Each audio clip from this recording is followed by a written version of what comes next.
So much to talk about this morning with the always provocative Coulter. She's had 7 bestsellers, never shies away from a hot debate. And you can tell from the title of her new book, Demonic, How the Liberal Mob is Endangering America. And she's ready for a few more debates. And Ann, welcome. I want to get to the book in just a second, but we got to begin with Congressman Anthony Weiner. You almost predicted it last week. Yes, I did. Thank you for noticing that. In fact, he used almost the same terms in his press conference yesterday as I did in my column. He Twittered this by mistake. He thought it was a private tweet, sent it to his whole list, panicked, and claimed he had been hacked. Now, I think we might be able to agree on at least one thing, that sex scandals know no party. No, that's true, but I would say, consistent with the theme of my book, The Liberals Behave Like a Mob, that conservatives respond to their sex scandals differently because we don't elevate our leaders. There isn't a sort of messiah worship, a mob characteristic. We're worried about being consistent. We aren't comfortable with contradictory thinking.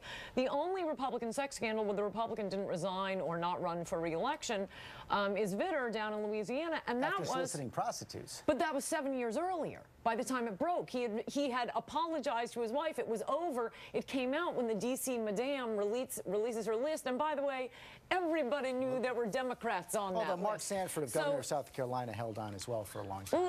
A brief time, but the basic Republican response is not to attack the person who just released this information. And by the way, congratulations to ABC. You guys own the Weiner story. You did all the reporting. But all of the reporting on this last week was to attack Andrew Breitbart, attack some random hacker. I don't know who broke the Mark Foley story. I don't know who broke. Actually, ABC was on top of that. And by the way, we were upset about that because I believe you guys, that's the only one where I remember the source at all. And the claim was that ABC had it, but they held it until the day after Foley couldn't be replaced. Oh, that's not true. Anyway, let's get to the book. Demonic, How the Liberal Mob is Endangering America. You write, and I think this is a fair quote to pull from the book. You say basically Republicans are the party of peaceful order, Democrats are the party of noisy, violent mobs, and you say that's rooted in Democrats following the French Revolution, Republicans following the American Revolution. Explain that. Yes, well, the first part is sort of a psychological profile of the left.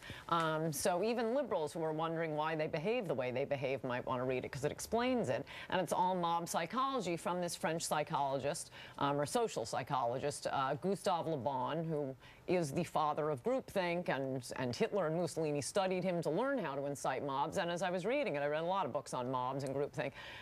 Everything, it just describes the behavioral patterns of the left. And then the middle section, I go through, well, the American tradition, which is to write arguments, like the Declaration of Independence. That's what we celebrate. What did the French celebrate? Bastille Day, where a bunch of lunatics storm an empty prison because they thought it was unsightly and it was based on rumors. And if you look at the history of the left in this country, including the Klan in the South, which was Democratic, contrary to revisionist histories on that. Started out Democratic, but turned very quickly. But you also not to Republican. It was never Republican. You take on the civil rights movement, and that's where it seems you fall into some contradictions. You seem to suggest that is part of the mob, yet this was a peaceful mob almost entirely, yet you seem to express some kind of understanding for anti-abortion protesters who use violence. No, I'm comparing the two, actually. I think they're very similar, and the reason I raised the civil rights movement is that gave mobs a halo, because that was the first time mobs were being deployed. Because it was peaceful, it was civil disobedience. No, it was the cause behind it. Up until then, from the beginning of the revolution to the Shays Rebellion to the draft riots here in New York City by Democrats lynching blacks, it was always the left, it was Democrats, the SDS, the Weathermen. It was mobs have always been a bad thing. Civil rights movement was the first time in this country it started to give street protests. Not all street protests are going to be a mob, but my point on this, well, two different things. One is comparing Martin Luther King to Thurgood Marshall, who, sort of surprising to me, became a hero of this book, because when I was in law school, he was just signing on to all the opinions with Justice Brennan. I just thought of him as a liberal. But his history, it is the tradition of the American Revolution. He's making arguments. He's bringing court cases. He is winning them. In 1954, he won Brown versus Board of Education.